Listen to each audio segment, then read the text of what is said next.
further ado, let's get on to why we're really here, and that is to hear what our juror, Meredith Brown, has to say about the selections. She is the consulting curator of contemporary art at the Heckscher Museum of Art. She is a feminist art historian and curator of, as I said, modern and contemporary art. She earned a PhD and master's degree from the Courtauld Institute of Art, University of London, and has worked in a variety of art institutions, both large and small, including the Guggenheim Museum, the Metropolitan Museum of Art, and the Cantor Arts Center at Stanford University. So welcome, Meredith. Thank you very much. She had a big task of choosing 33 images out of 458. So welcome. Thank you. Thanks. Yeah, I was not familiar with Fotofoto Gallery before I was asked to be a juror, so it's really been a nice introduction to everything that happens there. Despite living on Long Island, I've been on Long Island for the last 10 years almost. Most of my professional career has been oriented toward Manhattan, so it's been really nice to work at the Heckscher in Huntington and be involved in this project and get to see all the creative things that are happening on Long Island and for this show around the country. So I don't know, I think Eileen's got a slide. Oh, you want to? Should we jump straight into that? Sure. This is not going to be a lecture or anything. Hopefully this will be like a reception. I know I recognize some faces who were at the in-person reception a few weeks ago. So, if you have questions, comments, anything, just jump right in so we don't have to listen to me talk the whole time. One of the things that you're going to see in the beginning, or one of the images you're going to see in the beginning of the show that I think you'll find interesting, especially if you were not at the reception, are some installation shots that were taken. And again, I'll take this opportunity to congratulate everyone who was selected and to also thank the people who might be here who submitted works and they weren't selected, but that's much appreciated as well. Eileen? Yeah, hang on. We're getting there. Nope, that's me. Yes. Different glasses. I've upgraded my glasses since then. Okay, good. Yes. All right. We've read that already. Moving on. Okay, this is an installation shot of our gallery. I love our gallery. It's a great space. And I think just at a quick glimpse here and in upcoming shots, you'll get an idea for the diversity of the pieces in the show. Go ahead. This is our east and south walls. We were very lucky to purchase a hanging system a couple of years ago.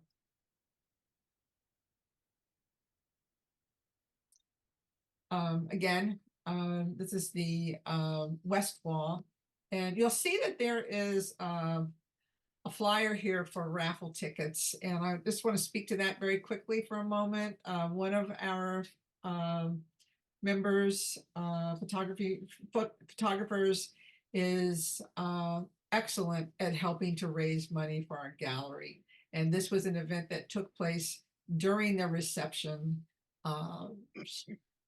So it'll probably be happening again at another event if you happen to be local. So, okay. Yeah. Go ahead. Meredith? All right. I'm not going to read this because we'll just talk. And also you can see I made a mistake already. This tells you about the jurying process a little bit. It was 430. I think 458, almost. 458? Well, I wrote over 500 submissions because that is what it felt like. I bet. I'll bet. And Yeah, so it was really just before I kind of start rambling on, just a thank you to Eileen for coordinating all of this stuff and all the this online system that you all use to submit and that I use to jury. And Pamela and Paul installed this show. So they curated this exhibition that they had no control over the content of. That I just handed them 33 things and they had to make sense of it. And they did a really wonderful job. It looks so nice. Thank you. Yeah, and just so thank you to fotofoto for asking me to participate in this. It's been great. As someone who exhibits and organizes and studies contemporary art, it's always nice to see what's happening, what's being made these days, what's being reprinted that was maybe shot 30 years ago. So it was really fun and interesting and kind of and difficult to go through all of the submissions and decide what could be included, because it would have been great to just put everything in, but we'd need a much bigger space for that. Sure. One of the things that I said at the reception, and I'll say again here, that I was delighted to see all of the images are very striking and very diverse. But Paul and I commented on this when we were hanging the show, that we felt that your selections were really based on the strength of each individual image. We have had some jurors in the past where it was kind of obvious that they were building a show with a theme. And it was refreshing to see that strength of each image seemed to be the primary consideration. That's my take on it. Yeah, thanks, Pam. That's really true. I mean, I think for a show like this where there isn't a theme at the outset, so you all submit what you feel to be your best work, regardless of what it depicts or how it's made. And then that, I really felt it was my job as juror to look at each individual, all 458 images, and pick the ones that struck me or seemed, I don't know, and I was struck by different things. And there certainly were some very close calls. So for any of you who might be here who submitted something but didn't make it in, it's not because your work isn't good. And a different juror may have seen something in your image that I didn't see. So keep submitting your work and showing it. I don't know, maybe we could look at some photography together so we can move off this statement. I don't know how you all want to do this. I would like this to be kind of more conversational if that's possible. Just a note, every slide's in alphabetical order. Okay. All right. So we're starting with B. No A's. Yeah, and just so you know a little bit about the jurying process, I had very little information about what you had submitted. So I essentially just had the image. So I didn't know who made what. In some cases, it was kind of clear that something was part of a series, but often it was, someone's practice was so diverse that I had no idea that the same photographer made these 5 things. Yeah, so I really did just look at each image by itself and see if there was something in there that struck me. I made a lot of handwritten notes that I've already filed away, so I can't pull them out. But just to kind of make notes of things I wanted to go back and look at, and I went through and looked at every image at least 3 times. So I really wanted to make sure I was picking things that had something new to say or really spoke to me in some particular way. I mean, ultimately, the jurying process is kind of a personal one and has to do with my interests and my aesthetic choices. So this is one that struck me as very, I know clearly it says archival pigment print, right? This is a photograph, but it feels like it could be a painting or fabric. It has a very interesting textural quality to it, which I really liked. One of the things, Meredith, that I did not realize until we spoke at the reception was that you really had, you didn't have any knowledge of anything about the image except the image, and that included you did not have the titles, I think that's correct. Yes, it is. right? Yes. It was just a number. Yes. So it was just, this might have been 4,275. I don't know, so I Right. didn't, obviously now I have the title. I mean, it was a great surprise to me to walk into the gallery and see the work and see the titles and learn a little bit more about what I had selected. I want to thank you again. I know we, all of us at Photo Gallery, thank you for doing this. Meredith did not select the award winners digitally. She waited until the exhibition was hung and then came to the gallery and selected the awards based on seeing the prints in person. Yes, I think, as you all know, you're photographers, you deal with images on screens and in real life, and they often can look very different. So, yeah, so it was, luckily I live about half an hour away from Huntington Village, so it was not a hard thing for me to get there and look at everything in person. And I was going to say pleasantly surprised, but just kind of relieved. I'll say pleasantly relieved that there wasn't anything that I had selected based on how it looked on my computer screen that I wouldn't have selected had I seen it in person.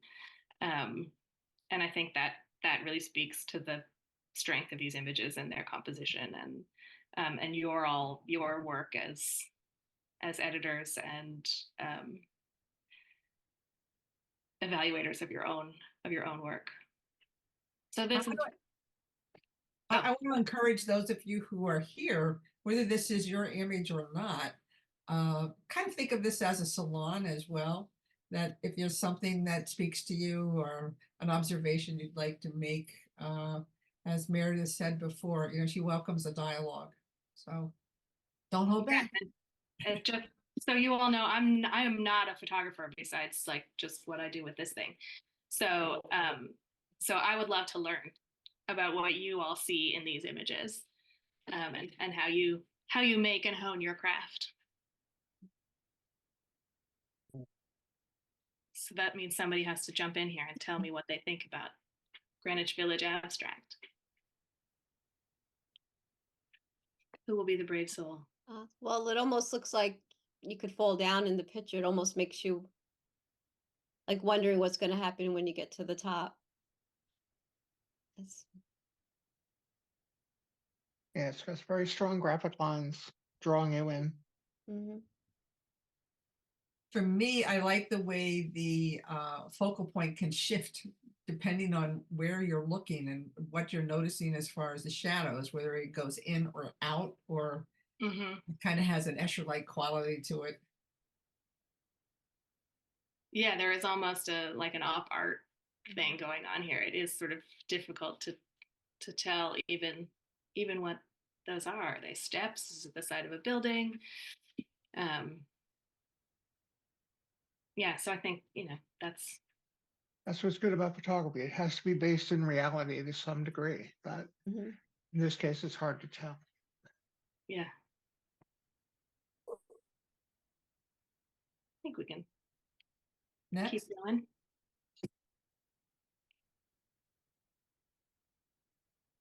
This is one where I could tell that this photographer was working on a series. Oops, sorry. That's okay. Because I remember there being a few of these of birds with this kind of pixelated abstract component in the image, and I found that interesting. And I know that they're loud and squeaky and not kind of obnoxious, but I have a particular fondness for blue jays.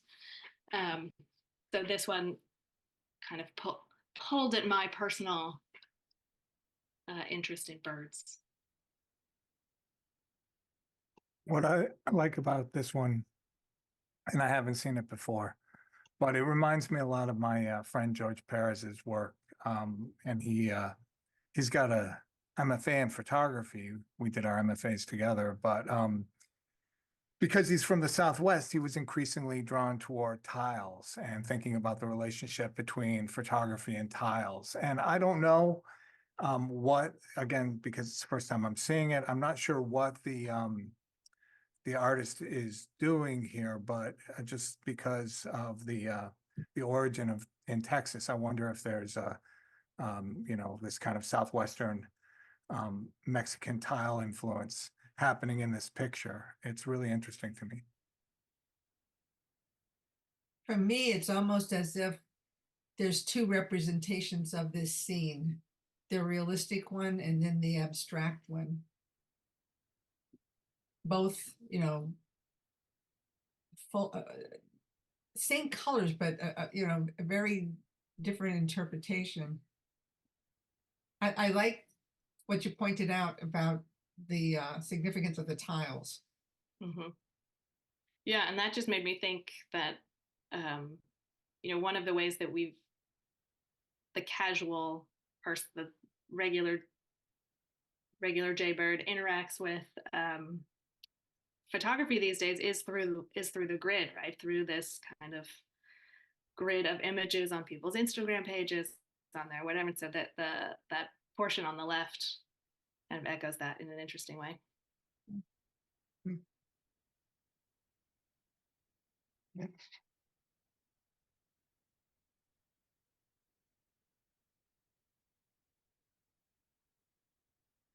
This feels to me like a piece of conceptual art. I just think that, it's such a kind of mundane photograph, but it's somehow made strange. I think the colors are lovely. The composition is nice. That little lock hanging down in the corner. The shadows. This is the first image that you see when you walk into the gallery.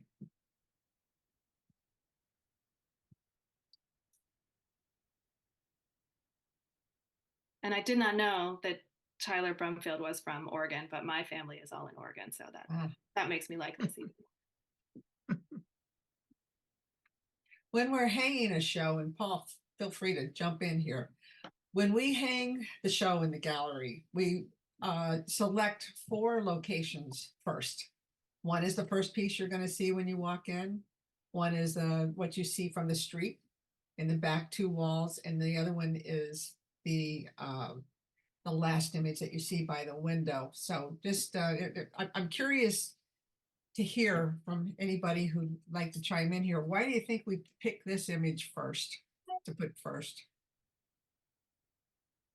Any thoughts?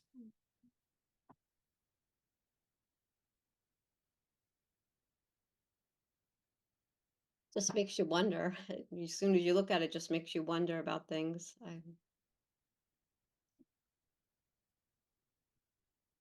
Paul? I'm sorry. Oh, sorry. It leaves the themes of the show. You don't know it when you look at it. It could be a lot of different things. And so I think that would draw an audience in more so because it's a surprise what you're going to see, or a journey in terms of what you're going to see. It's a great word, journey.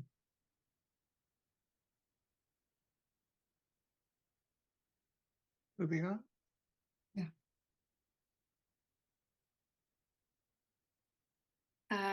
This is one that was a happy assurance. I don't know, whatever the expression was that I used before, because this is a 3-dimensional work, and so that's always a little bit tricky to see. But as Pam said, my background is in feminist art, and there's a lot of feminist art that has to do with bodies and body art and how bodies are presented. And so when I look at a work like this, I see that history in play, and found it interesting. Oh, Graham, you're right here. You should tell us. I'm right here. Yeah. Graham, I just wish a we little- had taken I wish we had taken a side view of this because Right. it is just so striking. So sorry, go really- ahead. Oh, thank you. Thank you. Yeah, so this was the first of a series. And, I mean, just to give you some background, as my day job, I'm a Marxist, feminist, social theorist. I'm a sociology professor. So I have a book on feminist art actually on Hull House, which, a regular book, not an art book.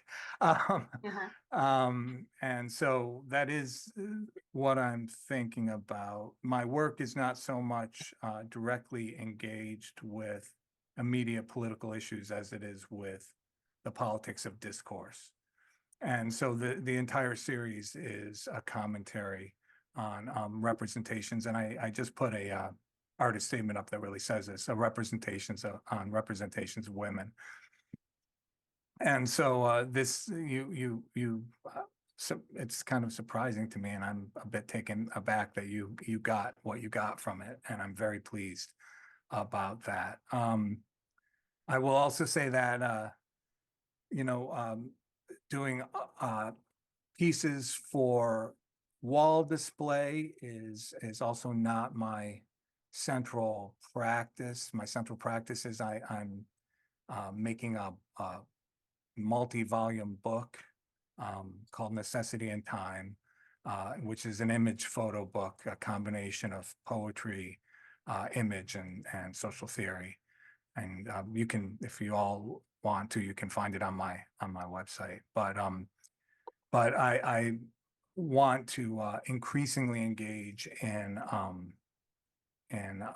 mounted works because that's how I feel like we can speak more directly to the audience. My book that I'm making is closest to my heart, but mounted works are a way to engage that we don't often, that I don't often have the opportunity to do. So I'm doing more and more mounted works for that reason. I just want to take a moment because folks, if you're nearby, you need to see this. Is this piece probably maybe 20 by 20, 18 by 18? And it's got to be at least 3 or 4 inches thick. And I mean, it juts out from the wall, and the pieces that you see, the imagery is not flat. It's at different levels coming out of the piece. So it's quite profound, impressive when you walk into the gallery. It's just, I have a shot of it. I'm trying to do it. You're so kind. Thank you. Thank you so much In a for minute. I'll that. drop it into the chat in a minute. Thank you so Right. much. And, I mean, it's hard. I wasn't directly thinking about Heineken as I was making this, but it's hard to get away from Heineken when you see these multi-layered pieces. So I think there's a bit of his influence still in there, but I'm trying to distinguish what I'm doing from what he did as well. When you say in the mount at chat. work, Graham, do you mean a 3D mount? No, I just mean mounted. I mean, my main practice is actually making a cyanotype multi-volume book. The first volume I finished in August, and it's 5 chapters. Each chapter is 8 pages long, and it comes in a case that I build as well. So that's the work that I love, but it's work that's almost impossible to get shown because it's a handmade book. There are some places I can show it, but certainly not, I don't have the opportunities to display that I do for wall mounted works. Got it. Graham, can you put the link in our chat to any place that we might be able to view those? Oh, sure. I'd love to. Thank you. Okay. Thank you. Thank you. Paul, did you want to share that image you have? I did. It's in the chat. Oh, it's in the chat. Okay. I don't know how to. If Oh, you want great. to share it on screen, I can stop sharing. That's all right. Just if everybody looks in the chat, they can see it. Yeah, I see. I Okay. remember it. Yeah. Okay. Moving on. That's fine. Meredith, did you want to say anything about this piece? Well, I think I said a little bit, and then Graham said everything far more eloquently, so Okay. I think we can move on. Okay.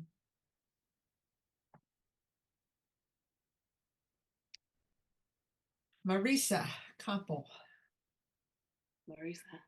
Um, yeah, this is kind of, this is just such a striking photograph in terms of its tones and shades and dark and light and the basic shape of these silos.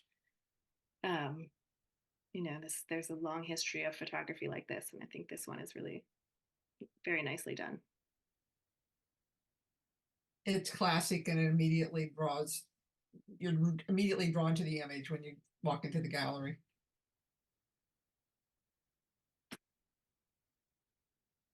I think Marisa is traveling right now and couldn't be here. Okay.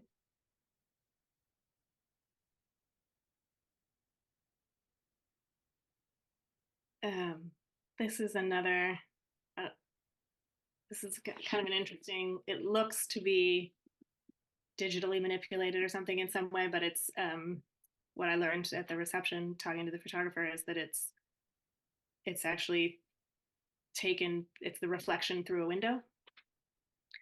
And it's such a kind of fun, whimsical, weird New York scene. So I don't know, I'm just kind of giving my impressions of these things. But yeah, anybody else jump in? Great energy. Yeah, I think it's very whimsical.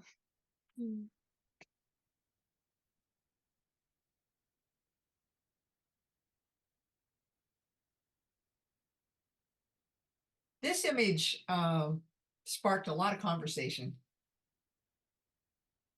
What is it? Without reading the title, my first impression, just upon first, glimpsing, first thing I thought of was a horseshoe crab. I thought it was a lollipop.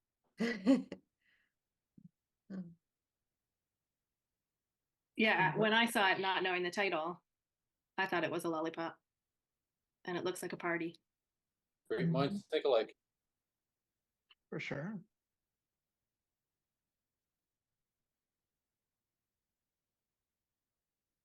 It was also probably one of the hardest ones to place.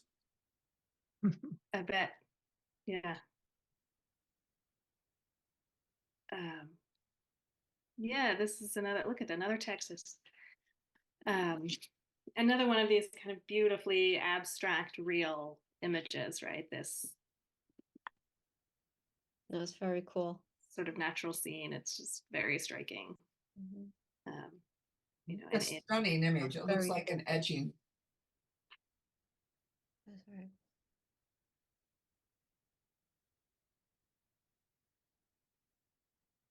Yeah, I guess. Sure, I want to be sort of mindful of everyone's time. It's not quarter to.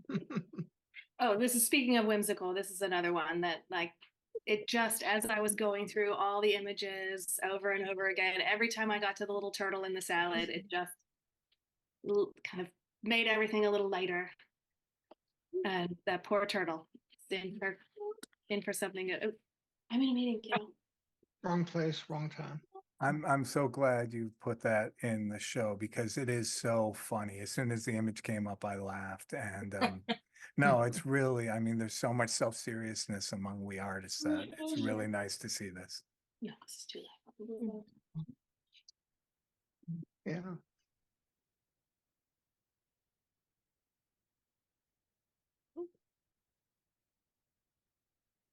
Is David's here, right? It's here, right, David?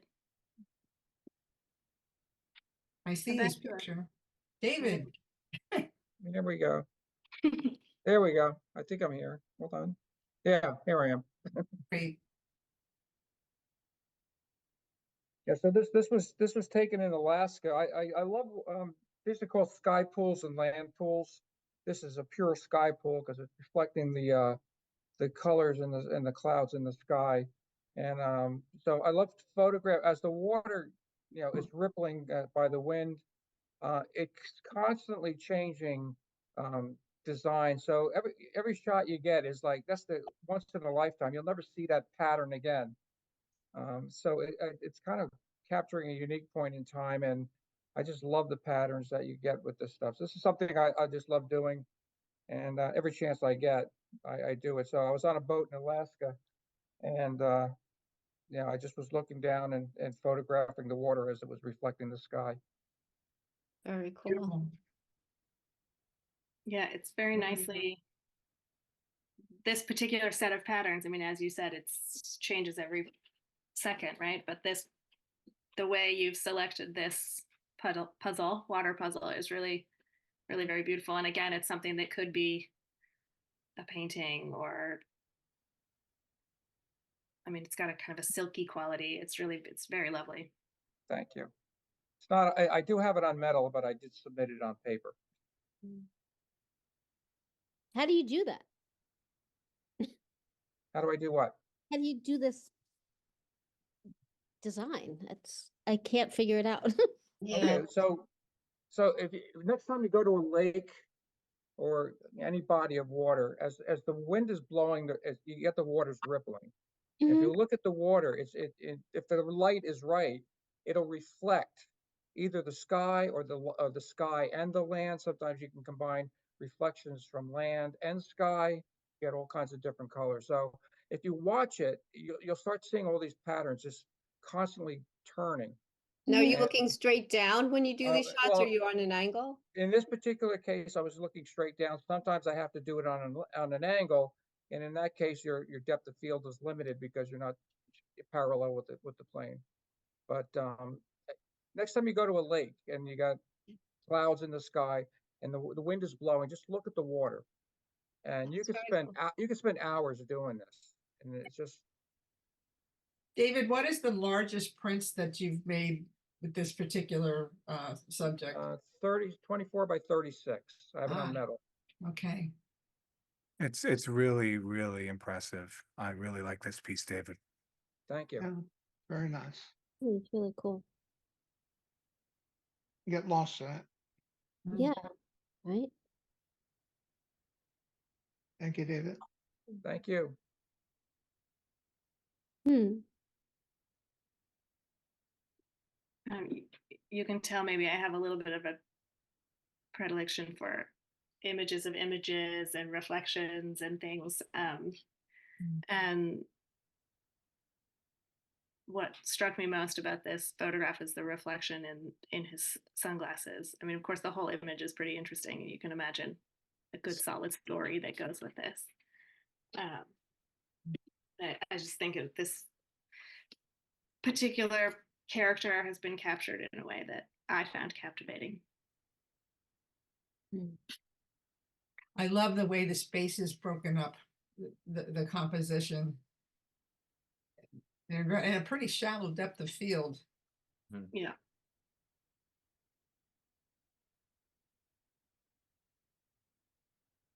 I also like that his sunglasses are not completely covering all of his eye. You can see just a little bit of it below there as he's looking down and lighting up.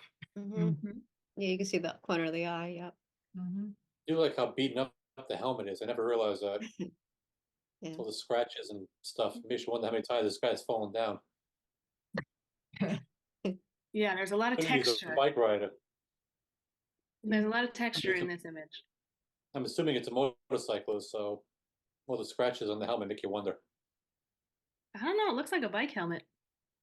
That's what I'm saying. If he's a biker, you wonder how many times he fell off his bike. I think it's a motorcycle. Sorry. Interesting though. Very nice know, image. I was just thinking about how different the impact of this image would have been if the hands were in the same kind of focus and contrast as the face. I love it that that focal point is definitely the face. I know, but I can check it. Yeah. Yeah, it's very cool. Next. Meeting, just listening to that photo gallery. I'll see. I can talk Ken about is, Ken Farrell will be having a solo show in Photo Gallery next month. He was one of our best shot winners. He's regoing his photographs that he took in the 70s. This is one of them. He's reprinting them all. mhm. Yeah, yes, look, this is from 1973, which makes a lot of sense, but I think I didn't really fully appreciate when I was looking at this initially. You know, again, I think because photography is the medium that it is, photography that plays with photography, that plays with images, reflections. I don't know, just seeing how you all. Sorry. I'm in a meeting. Hang on.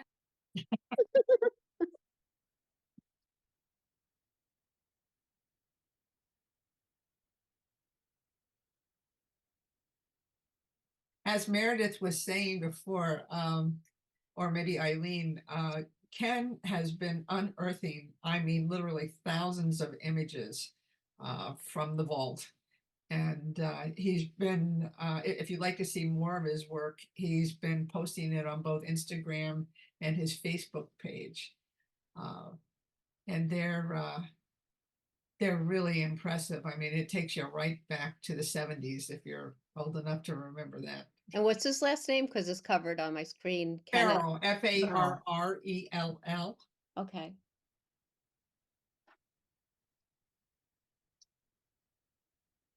And he was awarded an honorable mention by Meredith. Yeah, this one stuck with me. Mhm. I don't know. Yeah. Between the jurying and going to see the work, this image stayed in my mind. So I was really looking forward to seeing it in person. And it's one of these things you could look at for a long time and see Mhm. different things each time. Definitely. Sorry for my noisy kids. No problem. I just noticed the hole puncher down there in the lower left. Oh, yeah. Oh, yeah. Mhm. On the news. Wow, Yes, very. it's a great image.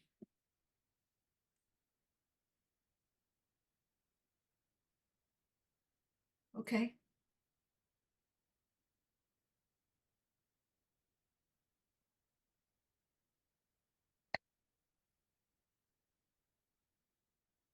Another uncanny, kind of spooky Mhm. image. For me, Diane Arbus just jumped in my head, even though she didn't work this close up. Immediately, I had that kind of vibe.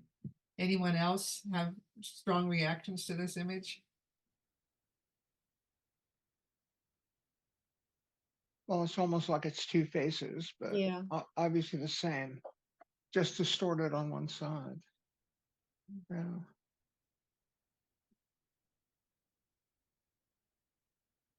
Yeah, there's kind of an interesting Looks like they were using some kind of a mirror intensity to this image. for sure. It was pretty spare, right? There's not much in it, but there's a lot going on. I love the way it's divided, but contained at the same time with the edge treatment.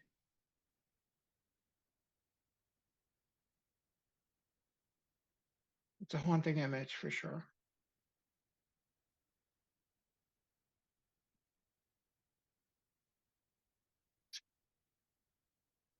Yeah, I like this one. Spring. I don't know if spring has sprung where everyone is, but it's pretty cold here tonight. You know, I find it interesting also to see who is in our national show. And Joe Catulli, this is his third national, Come here, Violet. and by three very different jurors.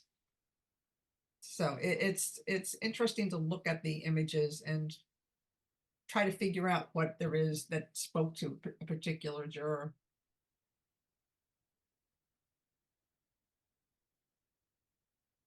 For some reason, this reminds me of the 70s. It's got those tones.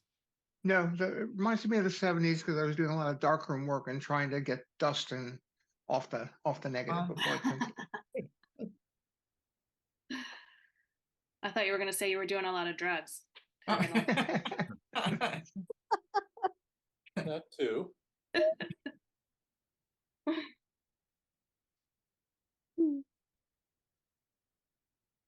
I like that they incorporated the dust and the hair into the picture. A lot of photography now is about getting rid of the noise. Mm-hmm.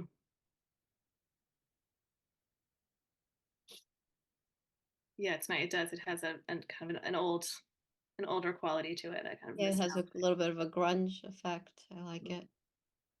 For sure. Okay. Oh yeah, I remember this one too. This is good. All right, tell us about this one then, Sandy. Well, it's definitely from it's a circus, that's for sure. But it's just very poised, to how they're standing. It's just, I don't know, just very graceful. Yeah, it's also it's quite, the print is quite small, if I'm remembering correctly. Yes. Which is nice about it, because obviously you think of the circus as being such a big, noisy, loud, bright thing, and here is this. It's The print quality of this particular piece is exquisite. It's Yeah. beautiful. Can I do not know what kind of print this is. I don't know what that Eileen, can you explain the process? piezoography means. And does anybody know? I honestly do not know. I know piece. It's an older process that gives you very high quality. I believe it's a darkroom process that gives you very high quality imagery. Yeah, it has that kind of silvery quality. There's Yeah. different tones you can get. You can get different samples and different type of darkroom tones, but the problem is it's like 12. I think if I remember right, it's like 12 specific colors of like black, or if you wanted to have more of a selenium look. But once those are in your computer, that's what you have to use. You can't switch the inks out. It's a special type of ink developed. The So guy, this is a digital process? yes, the guy who developed it, I think his last name is Cohen. No, Bruce, it's not you. I studied it a little bit in college. Okay. One of my teachers had it, and it makes the prints look beautiful, especially when you go with that black and white effect. It gives a lot of detail and a lot of depth. Must be a newer technique. I took this. I was in school when I was like 31, so that was 15 years ago, at least. I know. But I'm thinking back to the 70s when I used to do all the platinum printing in my darkroom and stuff. But that's what it's supposed to look like. Yeah, got it. Interesting though. I'm not sure they call it abracadabra though. The negative space in this piece is just fantastic. Yeah, very nice. Now this seems intriguing to me since I have no idea what it is. Wow. Well, now that I know what the title is, I can tell you what it is. It is the side of the Broad Museum in Los Angeles. Ah, okay. Wow. Cool. Which I'm trying to remember the architect. Might be Renzo Piano. But it's a very distinctive structure. But this is the side of the building, so it's been flipped, right, from being vertical to being horizontal. And yeah, also very striking in the black and white and the reflection. For sure. My first impression was that I was in the studio on black plexi. Meredith, can I ask you a question? Yeah. I really like the emphasis you've put on abstractions in your selection process. And I'm just wondering, is that because this is something that particularly interests you, or is it because you just got an unusually large number of abstract pieces? Oh, that's a good question. There were a lot of abstract submissions. And I also am interested in abstraction and how that can be employed in various ways. So yes to both of those things. Cool. Next. Kelly's here. Kelly, Hi. speaking of striking, and yeah, tell us about this. I was in Tanzania and I went to a Maasai village, and this guy loved to have his photograph taken. He kept popping up to me and was like, would just stand there and be like, take my picture. But he was so charming. He was so sweet. We don't speak the same language, but he just loved being the subject of photograph. And I don't know, every picture I took of him is amazing for some reason. I don't know. It's just, I don't know. I can't explain it. You were Yeah. not at the reception, right? No, I was in Antarctica. Okay, that's what I thought. This image is located on the far wall from the gallery. It couldn't get any farther away from the front of the gallery, but yet it pops out. It is so strong. Immediately you're drawn to it when you walk through the front door. Thank you. Thank you for Yeah, both the photograph and the subject of the photograph have a lot of presence. Yeah, it's a very strong image. Thank you. Sure. It's very exciting. Very cool.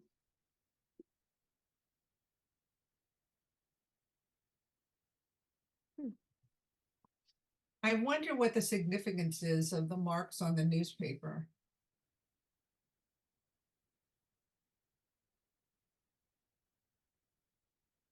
Yeah. Are they I at don't all? know.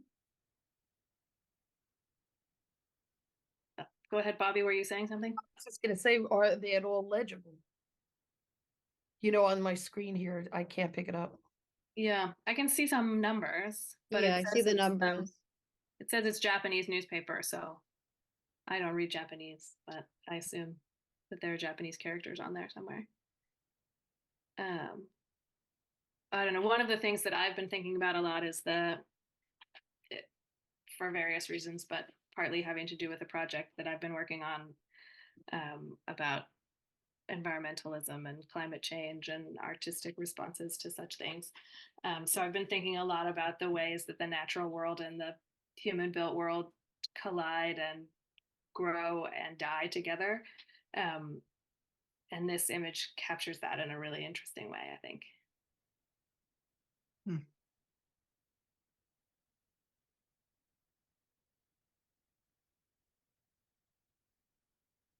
Next. Very thoughtful image.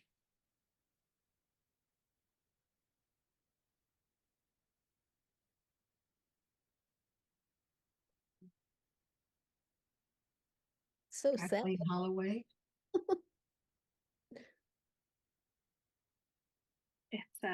It's funny how differently, I mean, for those of you who've been in the gallery and seen the works hanging the way they're hanging, it's striking to me looking at this slideshow, which I did look at earlier also, but now that we're going through it very slowly and talking about everything, the way that the image before and the image after have some bearing on how you see the image currently on the screen. Oh, that's interesting. Yeah, she's framed it in the background. Yeah, I mean, if you think about this and the work before are not hanging next to each other in the gallery, but you can, for me as a curator, I would look at these two things and see this, there's this. Because it's framed in the paper is sort of Yes, framing. kind of the flower. I mean, these are leaves, not flowers, but the way that there's kind of a natural object on top of a man-made object that serves as a frame. This is kind of the same thing happening in the next image, to a very different effect. The colors in this are really, really very striking. Even, I don't know how it looks on everybody's screens at home, but it's more, the colors are richer in person than they are on my screen here currently. I think that I love dead flowers. I think they have much more character than fresh flowers. And I think the arrangement of the colors and the different types of flowers has a lot of impact. And of course, having that frame in the background is it's a unique way of presenting it. Very cool.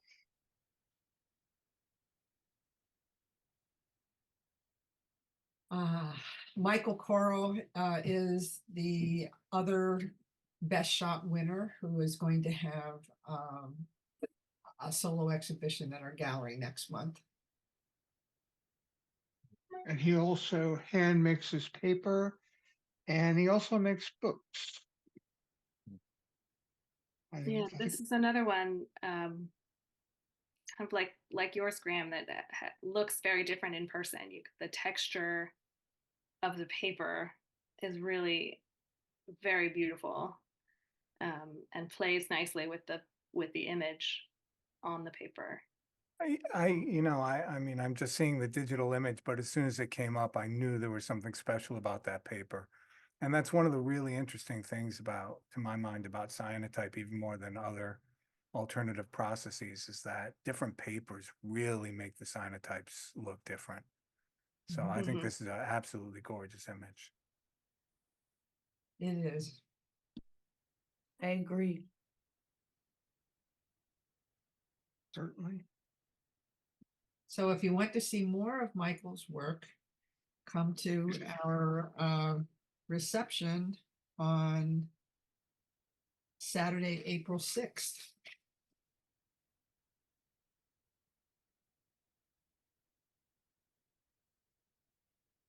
Okay, here we are, another tree. Yeah. Like just all the alphabet has done these wonderful things for us. I told you we should have hung it in alphabetical order, Pam. No, the way it's hung is also very, very beautiful, and brings up other kinds of themes and conversations between pieces. This is a haunting piece. Yeah, I like this one too. This is good. Kind of like an And all the branches are all like outlined with a glow, like an outer glow on them all. Yeah, almost solarized. Mm-hmm. And this has not been digitally altered, right? I can't read the print. It looks like silver gelatin print. Yeah. Yes. Yeah, so that glow is just in the picture. It's not added in post. Oh, that's amazing. I think It that almost might looks like Polaroid. it's been, I was going to say, it looks like it's been flashed in the dark room, and Right. to Could have get been. that solarized look It to it, definitely has. It's definitely solarized. right? It has. Especially with that positive negative thing going on. It's beautifully done. Meredith, I was thinking about something you said before, very interesting about it in the slideshow itself, how our perceptions are influenced by the previous slide and the slide after it. And it made me also think about when we're hanging a show, the thought that goes into what goes before and what goes after. Words. We had a member a few years ago who Paul and I were having a dialogue with him about hanging his show and suggesting this go with this go with that. And he was adamant about not doing that, because what it was doing was creating, correct me if I'm wrong, Paul, that it was correcting too much of a flow and taking away from the individual piece. I know Standing what on you're its talking about. own. What? He wanted every image to stand on its own, Right. and that's everybody's. It kind of goes back to your show when you did the tree show, Mm-hmm. and you wanted to do everything individually, and I told you to stop bunching them up because they'll start talking to each other better, and that's how it worked. Yeah, the images do talk to each other across the room, next to each other. There's a dialogue.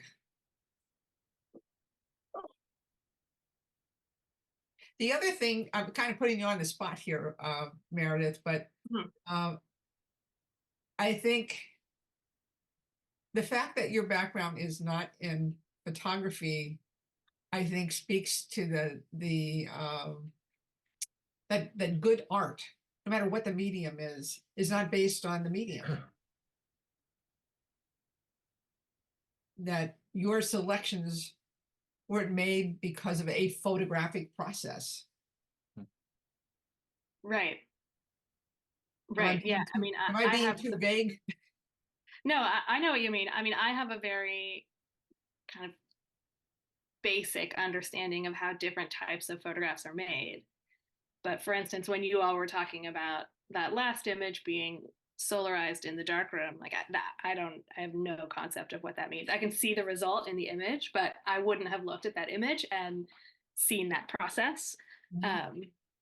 Yeah, so I really am just looking at the image the same way I would look at a painting or a lithograph or a sculpture. I'm just thinking of the composition and the colors and the tone and contrast and content and yeah, I'm not really thinking about the process because I don't know enough to judge it. But it's not, for me, the strength of a piece is not about the process. It's about the other things you were talking about, the impact, the composition, the whatever it has to say to us. Anybody else have feelings about that? Thoughts? In your own work? I've seen work that is shown in our gallery, especially it's all about the presentation sometimes. And the image falls back in the background. Yeah, I learned that one. What, Paul? I said, I learned that one and I'm not making that mistake again. What happened? The first show I had at the gallery, I decided I wanted to make them put my images in these nice old looking beat up frames. And I got more compliments on the frames than I did on the work. Oh, And after like 12 people said something to me, I was like, that's it, I'm just gonna hang up frames next time with nothing in them and you can just look at yourself. And That's great. that'd be my next photography exhibit. Right. I kind of feel like photography has been liberated by digital processes. And what I mean by that, I want to be clear, I only do analog processes for the most part. But what I mean by that is that it's become so commonplace, and especially good reproductions of reality with your iPhone have become so commonplace that it allows us as photographers to now re-enter photography as art, to think about not just getting a pristine image. Sometimes the image is damaged, sometimes the image is obscured, but it's precisely the damaged quality, the obscured quality, that sets it apart from an iPhone photograph. Not that there's anything wrong with iPhone photographs. And it makes me think of, I'm a big fan of the surrealists. And I really like people like Maya Deren or Jean Cocteau. And, Cocteau, he was a poet, he was a filmmaker, he did some photography and some painting as well. And it was all, for him, one endeavor. It wasn't like he segregated his photographic work from his poetry, from his drawing, from his films. And it's one of the, I'm not a big fan of our digital moment, but one of the things I do like about it is this sense of in a way being liberated from having to reproduce reality, if that makes any sense. Get it?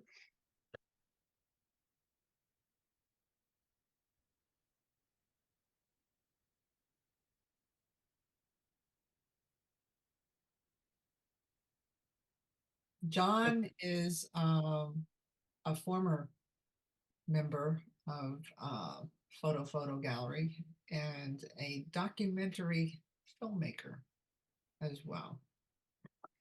And he's published a few books, Mhm. one of them being Disappearing New York. Vanishing New York, I think, yeah, something like that. Mhm. Yeah, this is very much an image of a disappearance. Right, this the beauty of the decay. Yeah, very popular with younger people nowadays. I just want to see what's behind that window that's boarded up. I don't think it's a It's like window. a I think it's like bulletin bulletin board. board. It looks like a Right. board, Oh, is yeah. it? Yep. And we were just talking about frames and images and decay and deterioration, and this has all of those things. That complementary color scheme really works here too. Mm-hmm. Is it that pop? Yeah. The cream and the blue. Yeah, the chair. And the Yeah, orange. chair really makes this. Sure. Yeah, chair humanizes it for me, who was sitting there, like, you know, there were people there in his environment at one point in time.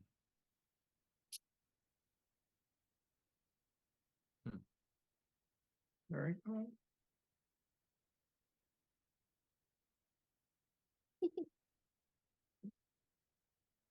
Bobby, you're here, right? I am. Hi. This is a great image. I mean, it's just so much to see going on here. And this is not a dollhouse, right? It is a dollhouse. It is a dollhouse. Okay. What Very cool. thank you. This is part of a series of the work that women did as a young woman, as a child growing up. My parents had some of their grandparents' stuff, and there were these towels, and every day it told a woman what the chore was for the day. And a good woman, apparently, did the wash on Monday. On Tuesday, she would iron. On Wednesday, each of the days of the week had a specific chore. So I was thinking about that, and I had been making images utilizing this 1940s dollhouse, and started gathering little pieces to be able to produce the image. An amazing dollhouse. Well, it's amazing to me to see the old motifs and the old lithographs, and then filling in the imagery that goes with my sketch when I first decide to do it. Is a little scavenger hunt. You know, I'll put out word to someone that I'm looking for something, and people will mail me stuff. It's really enjoyable. I've kind of gone crazy for it. So you actually have set up like a diorama and then shoot. And then shoot it when I get everything all organized and everything all balanced and everything, good, and the little bottle falls over in the back. So then I go back and get everything back, and then the light changes. It's a process, but I really, really like it. Do you ever do a sequence of the same diorama, but as things like say the day progresses, or same characters, but a different day? Yeah, I've done seasons. Like I have actually put them together for my family in a calendar. So there's different seasons, and it utilizes the same rooms in the dollhouse. The dollhouse in essence has 5 different rooms. So when I'm thinking about what I'm going to shoot next, I look at the cartoon, I say to myself, okay, let's go into the garage. We'll shoot it from the perspective of the garage and how that would work. And what's interesting is some of the furniture is the actual plastic furniture from the 1950s and 60s. So these were the toys that little girls were given. And it was part of the, in a way, preparation and expectation. They were watching what their mothers did for a living. So there's a lot wrapped up in it, at least to me anyway. The paper dolls are terrific. on the They're floor. actually a specific paper doll, and they were sent over from London. And what's enjoyable, if you see people who played with that doll, that paper doll, when they were little, they were like, oh, it's Debbie Dingle. Debbie Dingle. I had Debbie Dingle paper dolls. So it's really fun when people get into the background. And something like this, like the Argo is a box of starch. So I do some research. How did they iron, right? And women would boil up their starch and they put it in. You see that little green person, a little green, that was a Mary Maid laundry sprinkler. And you mixed it up on the stove and you put it in the laundry sprinkler and you sprinkled it on. I can remember as a kid, my mother saying, "Don't touch that. That's not a toy." But so it's a little bit of a memory process. A lot of great nostalgia. You just triggered a memory in me that I can remember my mom. She'd sprinkle the clothing, and if she didn't do all the ironing at one time, it would go in a plastic bag and in the refrigerator, Yeah. and then come out when there was time. I did some research. They used to roll the clothing when it was wet, and I guess if it could fit in the refrigerator, but they'd roll it so that if they couldn't finish ironing, they could come back and do it again. Right. Is there a place we can see the rest of your series? Because this is really great work. I can hold a couple of pictures up if you'd like. Sure. Do you have a link also? I'm on Facebook at the moment, but I haven't really set things up. Kind of hard to see things. It's hard. It's hard to see. I Yeah. hope you'll set up a website because or get them on Facebook because this is really interesting work. Thank you so much. I really, really appreciate all of your support. I'm Sure. about to transition and retire from my job. And the fact that I started picking this up after COVID as a therapeutic kind of, I just love it, and to get a positive response from professionals like yourself has been really wonderful. Thank you. Really nice, Barbara. I mean, the art is not only in the photograph, but the creating of the individual scenes, and the fact that you've gone out and collected all the parts and included them with such accuracy is pretty amazing. I had a background. I worked for the Historical Society in Smithtown, and I lived 15 years in a historic home and worked as an educator on site. So some of the things I go, I remember that. That's what that was used for, stuff from the attic. It's enjoyable for me to research and look at old photographs and try and figure out what exactly would have been in the shot. Bobby, is that reflected light on the left-hand side, is that actually from the window? Yes, ma'am. But I do Terrific. have magnetic lights because you remember the dollhouse is made of tin. So I have these little magnetic lights I put around, and then I literally wait for good light to come through my window and then click, Wow. and then something falls over and we go to the next. Yes. So this meticulousness of this image of the whole series. I was gonna ask, how come you don't use like studio light or something instead, so you can control the light coming through? There's not a lot of room. Sometimes I've taken little flashlights to get some room. The dolls are 6 inches tall. So if the woman is, say the male doll is 6 inches tall, if the woman's about 5.5 inches, you can see I don't have a lot of room. Right. Oh, no, I mean from behind it, through the window. I do that. Sometimes I'll light because I just can't stand it, waiting for good light. But there's something about the real sun and the way it picks up the colors.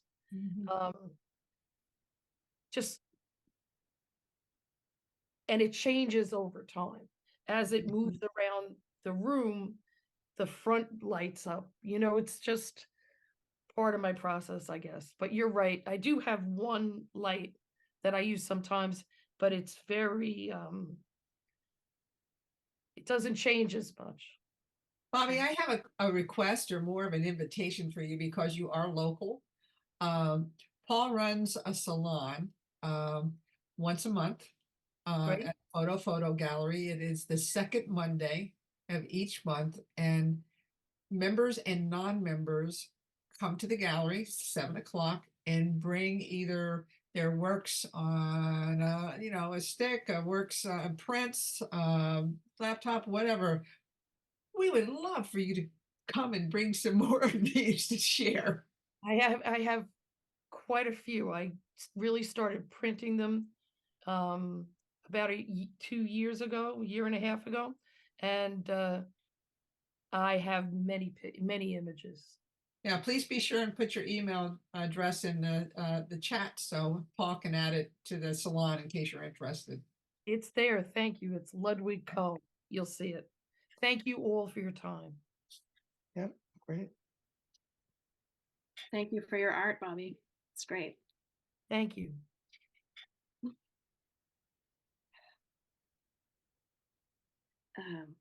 Is Michael here? Yeah. I thought so. Michael, I want to say something about the placement of this image in the gallery. I don't know if you can tell from the installation shots. This image has its own little narrow wall.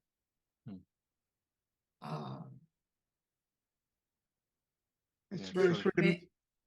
yeah, I was going to say it's very three-dimensional. And when I unpacked this image, I thought it was damaged in shipment when I first saw it. But it's an amazingly textured piece. Yeah, I mean the encaustic is really kind of makes the image. And think about this. I don't know, just to go back to, I mean, this window and the window we just saw are telling extremely different but related stories, right? Yeah, I started doing this again, like Barbara did during COVID. This particular type of thing, we're working with encaustic photography for some years, but different process. And what allows you to do, I think, at least myself, in terms of these type of images, is to extend what your thoughts are about a scene or a place that you might not be able to just get out of a standard conventional image.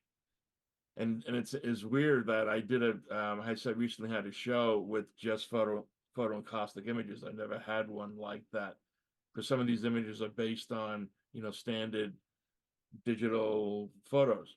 And it was interesting to see the response I got from these versus the other images. People were seeing things much differently than they did when they actually saw the images, as straight photographs. So it was interesting for me to see that. But yeah, it's an interesting process. And the piece is about 2 feet, correct?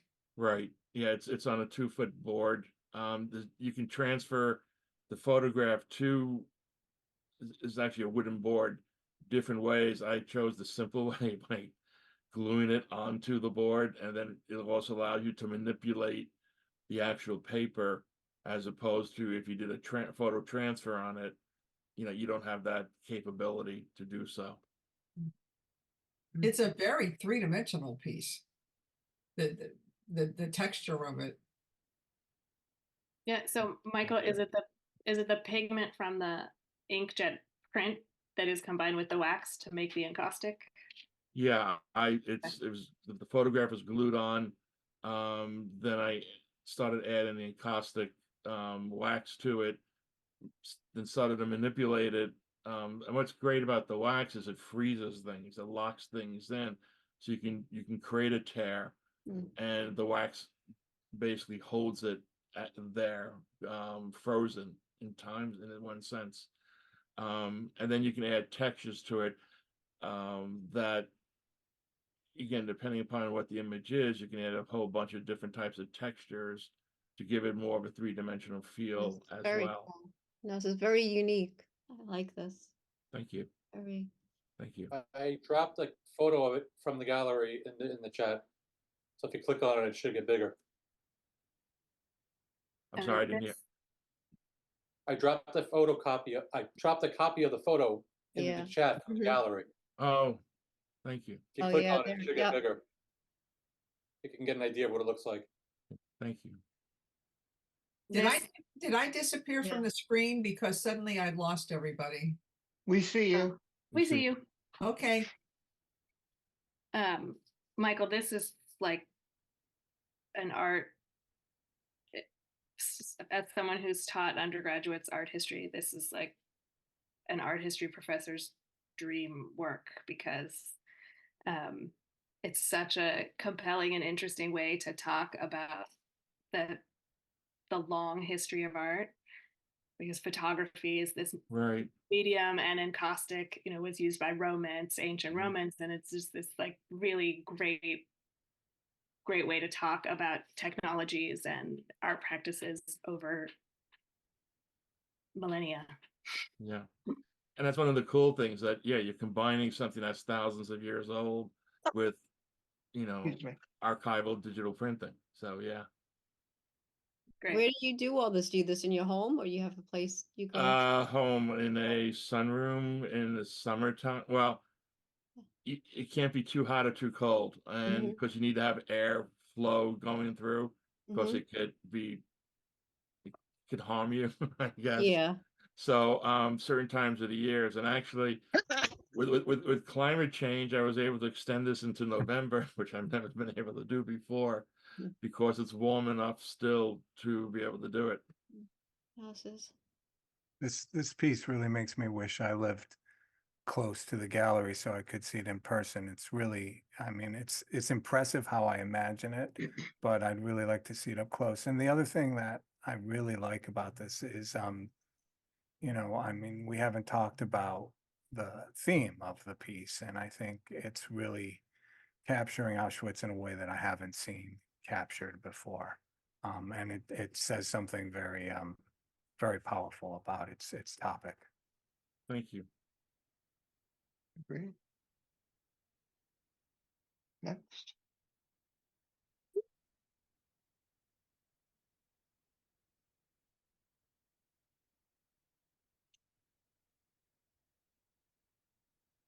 I'm suddenly very aware of all the abstract all the abstract work that I've selected for this show.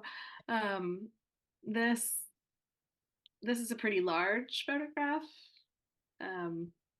compared to some of the others, and just the color and the texture, and that I just found it to be very striking. And it's, it looks like a totally abstract digital photograph, and then when you stare at it long enough, you see that it's a table and two stools on a red carpet. So it has this kind of fun, not quite whimsical, but and they're like, you're rewarded for looking at it for a long time, I think, which is kind of a nice thing. It's always nice when you can see new things looking at a work for a long time. Michelle's not here, right? I don't believe so. It is very whimsical. I mean, when I didn't know what it was until Meredith explained. I didn't really look at it that closely. If I squint my eyes though, and I look at it from a bit of a distance, it could be a close-up of a clown nose, a clown wearing a white nose with red cheeks. But Yes, a really furious Mickey Mouse. I mean, it could be many things. It's like fabric and buttons. Mhm. I love the texture. It's beautiful. Actually, you know what it looks like? An aerial view of a table. It is. That's what it is. Is that what it is? Uh-huh. Yes, That's what's up. Okay, then I I'm was- still up. right. Michelle was at the reception and she said this was at the TWA terminal at Kennedy. Oh, I didn't know that's what it was. Oh. Well, really, it turns out it's a Rorschach test. Paul, excuse me just a minute, folks. I'm gonna have to leave the meeting and come back in because I can't see anyone or anything. Oh, You here we don't- go. Okay, it came back up. Okay, thank you. Excuse me. All right, we'll move to the next one then, Pam.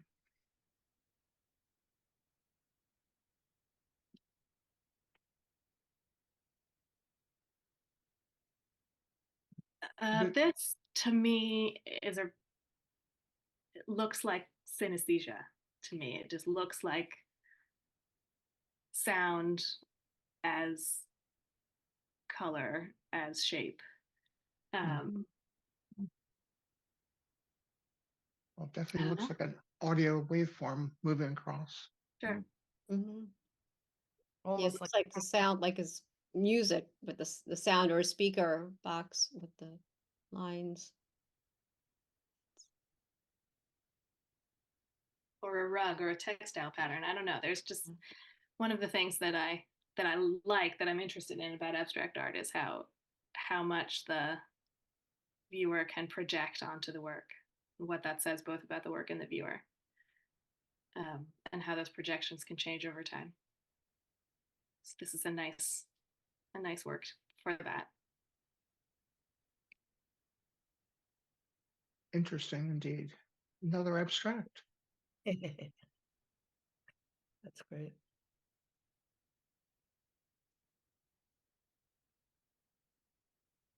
Beach hats.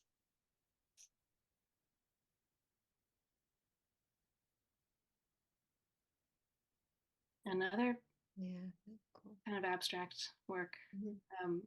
I think the light is very nice in this. Yeah, it's very pretty. Yeah. You know, no sense of scale in this. It could be a macro shot or it could be. Mm.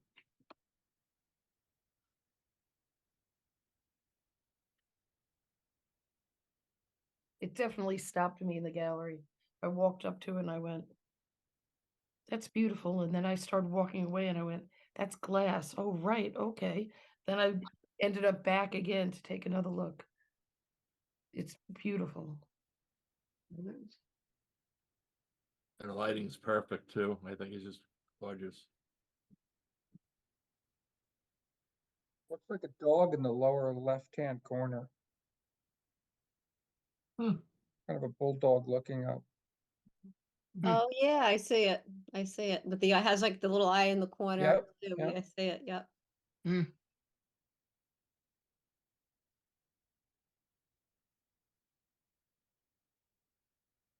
It is a very commanding piece when you walk in the gallery. It's a very How big cool is it, piece. roughly?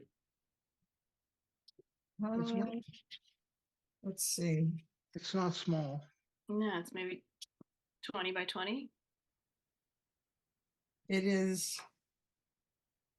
Well, it says 10 by 10 here, but it's larger than that. I would say, yeah, about 20 by 20. It's on one of the short walls by itself.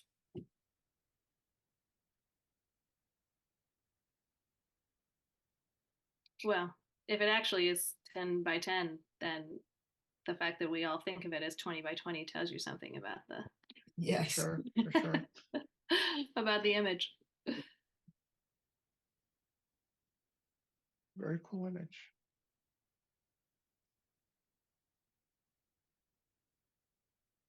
Another image with beautiful light and shadow and Susan color. Silkowitz is a local photographer. Actually, I think Paul, is she from Queens, or she's I been am. in many of our Yeah. shows. She does a lot of street photography, a lot of black and white photography. The negative space again in this Mhm. particular image, it just has such power. And the contrast for me.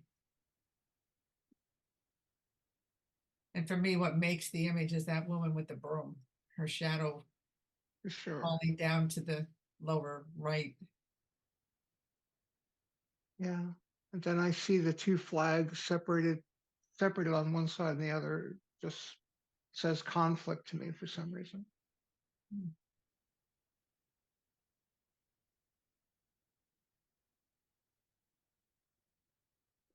Interesting. Oh,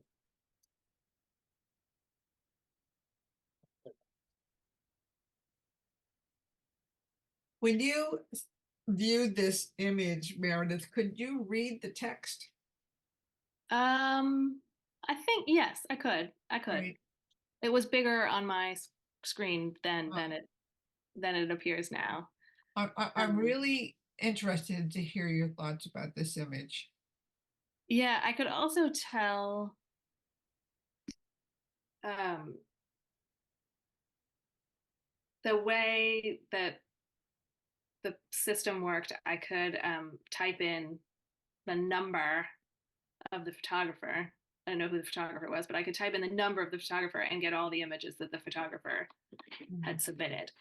And so in some cases, that was very helpful for me. And this was one of those cases because this is very clearly part of a series about healthcare and reproductive health. And this was the most evocative of those images. I think actually, you know, if there had been some way to show them all together, that probably would have been even stronger, but I could only select one. And so this is the one that I selected. You know, again, because of my particular background, you know, I see a lot of work that deals with women and women's bodies, or you know, people with uteri. And there's so much packed into this image, and it's kind of hard to tell initially what it is, and then you read the language, which I'll read it for you in case you can't read it. It says, my mom went to the hospital the other day for a procedure called cervical Erosion, erosion. Is that what that is? yeah, cervical erosion. Erosion. My mom didn't tell anyone in advance, but there is no such disease. So it's just there's just a lot happening in an image that looks quite banal almost. We chose to put this image near the window because, well, I can't speak for other people, but I think it is just so compelling.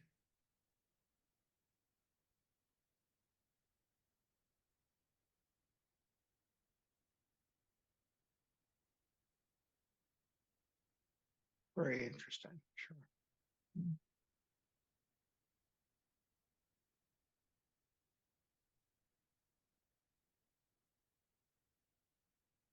Lovely.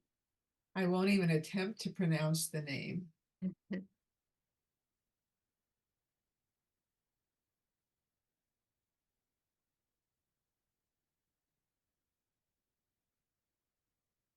Yeah, I wish they were here.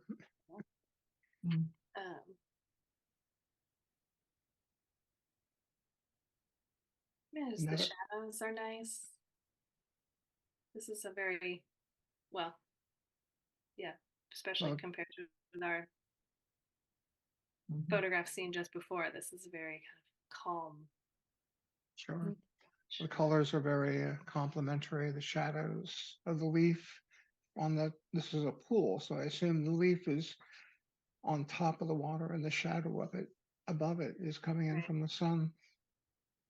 And the texture of either the water or the pool, surface of the pool, or both. It's very lovely. Mm-hmm. It's a nice composition. Very nice.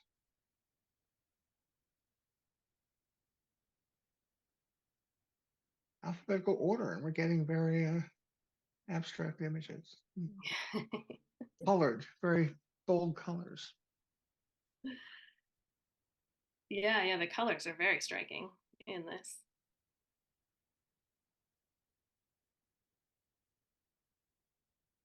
Love that. I mean, it's so aggressive. It's great. After image of, after viewing Yellowstone, I imagine.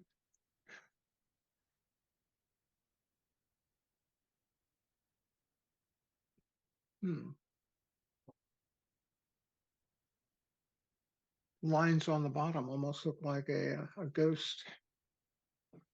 The head above the lines.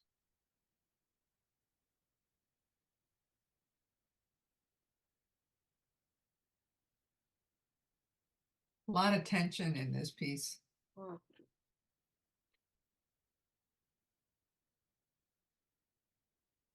For sure.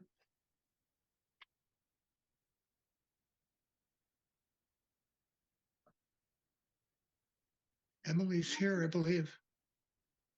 Emily?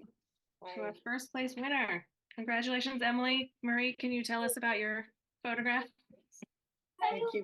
I'm very honored by the award. I'm a travel photographer out of Seattle, Washington. I've traveled over 80 countries. I do a bit of off the beaten path type photography, unusual lifestyle environment.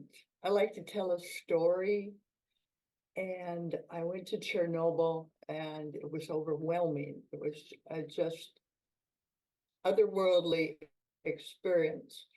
And I walked into this room and looked around and I didn't know what the story was. Some of this was already there, but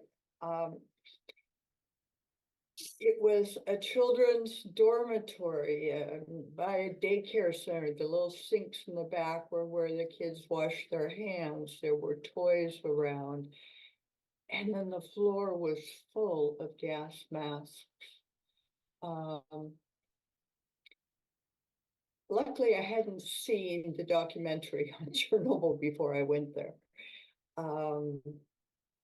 Because I experienced it at every level I could. I went in for 3 days. You can go in for 3 days or 5 days, and you've got, you don't have protective clothing on, but you've got a Geiger counter with you, and they're measuring you. And I was with a couple friends, and we had an official guide with us. But being photographers, she pretty much let us loose to do whatever we wanted to do. I think this is one of the more unusual places I've been. When did you go? 2018. Yeah, I tried looking at the site you sent me, but I didn't see it on the list. You didn't see what? I didn't see this on the list on the site you sent me. I'm assuming it's probably just you can't get in there right now. I would assume. I went spring of 2018, and as you know, with the war going on, you can't get in there now. And it's probably very radioactive because the troops have really uprooted soil and everything. I didn't even think of that part. Did you stay at the hotel there? They have a on-site dormitory, and you rent a room. And you're fed, they bring food in, and you're fed. I asked the guide how long she stays at a time. She stays 2 weeks, and then they have to have several weeks off. I believe there's like a restaurant in Pripyat too, if I'm not mistaken. Yeah. A diner. I came in by way of Kiev and actually stayed in Chernobyl. And then one of the interesting things were some of the elderly people are coming back to their homes. And we spent an afternoon having some tea and cake with a lady who played an accordion for us. So Do you know, David McMillan's work on Chernobyl. I think there's no image in his series that's as striking as this one, but I think there's a conversation being had between your work and his. Thank you. I don't know his. His name is David. It's David McMillan. He had an exhibition at the at my university, at the Oakland University Art Gallery. I can send you, I'll put a link to it in the in the chat. I don't think I don't think his work honestly is quite as interesting as this piece, but you might find it interesting. So it's like my bucket list place of all time, and I don't think it's ever gonna happen. Emily, I had a question. Was this as found or did you set it up? You're muted. You're muted. We can't hear you. Can No, you I- unmute her? Yeah. Eileen? There Can you she hear is. me now? Yeah, Yeah, Okay, it's a little of both. Part of the things were there, that obviously the gas masks were there. And there's a little doll behind that gas mask, and I put the gas mask on the doll. Cool. yeah, that makes it very, very powerful. It's, I think one of the other unusual photographs I got was a window with a windowsill, and there were dentures left on the windowsill. Mm. As if somebody woke up and had to flee quite quickly.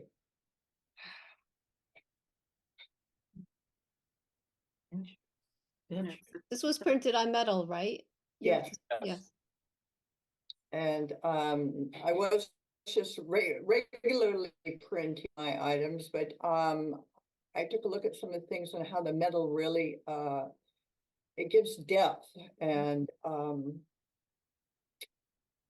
really like how it printed. I didn't print it, I had it printed. When I first saw it in the gallery, I thought the debris on the floor was seashells at first. You know, I just looked at it quickly. I thought it was kind of an abandoned beachfront kind of place, and then I realized the machining on the items, and I thought, what is that? And it was shocking to me when I realized and read the title. But in the hospital, there still are pads for writing prescriptions, bottles of empty medicines, iron beds. It's really surreal to go through the whole site. Yeah, that is certainly captured in this image. And it's really Yeah, congratulations. Yeah, Thank you. Definitely well deserved. Yes. Congratulations. Thank you. It's great to hear the backstory. absolutely. Yeah, it's an amazing image. It is. Actually, I went there after I had been to Auschwitz. It was quite a trip. Mm. Where do you exhibit your work? I have a website, and I can put a link to it. That would be And great. I locally in the West Coast exhibits, contests, things like that. Mhm. I don't really have an exhibit. I just wherever someone will let me hang. That's why I was so excited to win the award and know that I was in your gallery. Terrific. I think that's our last image. Yes, it is. Wow. We want to take a moment here before Meredith, I'll interrupt you for just a minute. The Huntington Art Center, which is run by Wendy Curtis and Tom Northrup, is located in Huntington Village, and they sponsored our $300 first place award. So we want to give a big shout out to them. They are very, very supportive of our gallery. thank you to them very much.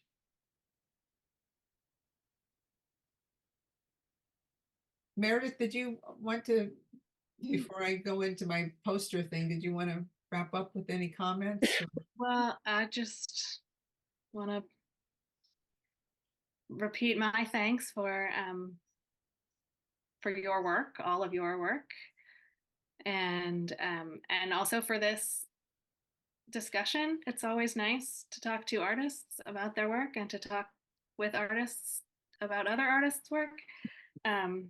And you know, I saw new things in these photographs today that I hadn't seen before, thanks to some of the conversations that happened. So thank you for that as well.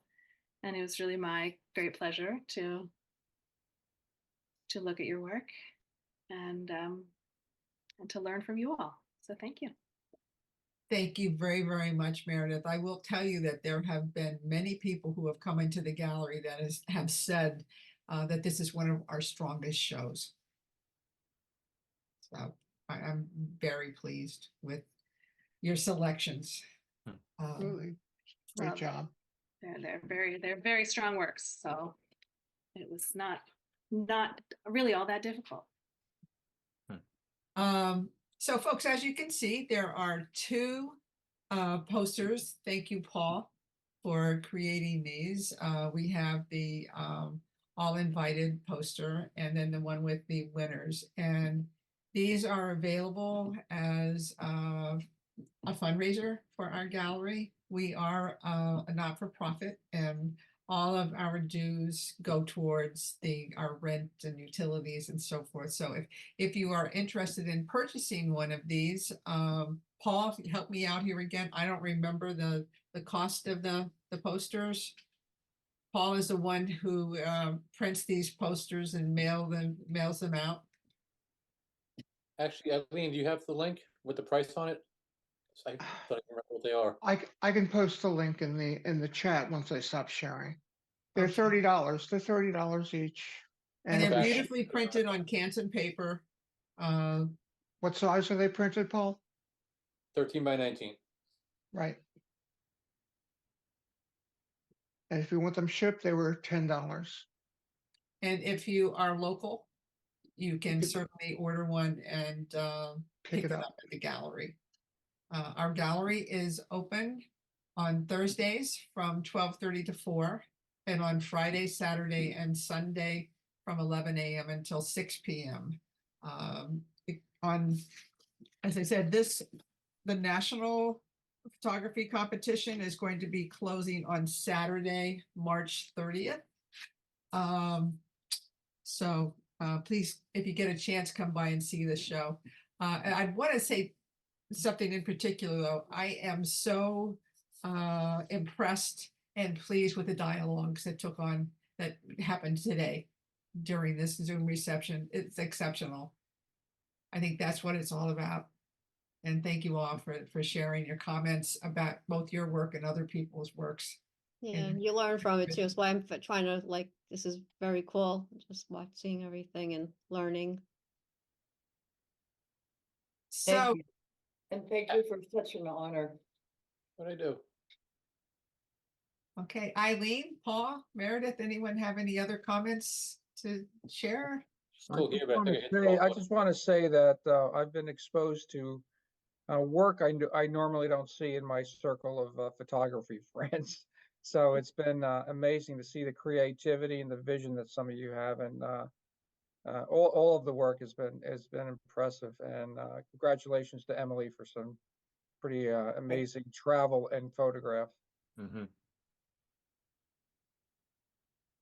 It's a great diverse group of photographs that Meredith chose, and she did a great job, in my opinion. One of the easiest jurors I've ever worked with. Thank you, Eileen. That's Thank you. Thank you very, very much. very kind. So with that, Eileen, how long should we wait before this will be available on YouTube? I know it has to be edited somewhat. Give me a couple days. Okay. So, and while you're checking out this particular recording, you'll see how many other recordings do we have on there about? Oh, about 40. Yeah. So previous shows, solo shows, receptions. We did a lot of Zoom receptions during the height of COVID. So, please. We did interviews with individual photographers as well. Mhm. And if anybody's interested, we're still open to doing it. Yes. All right, thank you all very, very much for Good night, coming. everybody. Thank you very much. And, Nice to meet yeah, everybody. Have a good night. Stay well. Yeah. Okay, thank you. Thank you. Okay, Thank Bye-bye. night. Bye bye. Great reception. Thank you. Bye. Thank you. Awesome. Bye. Good night. Bye.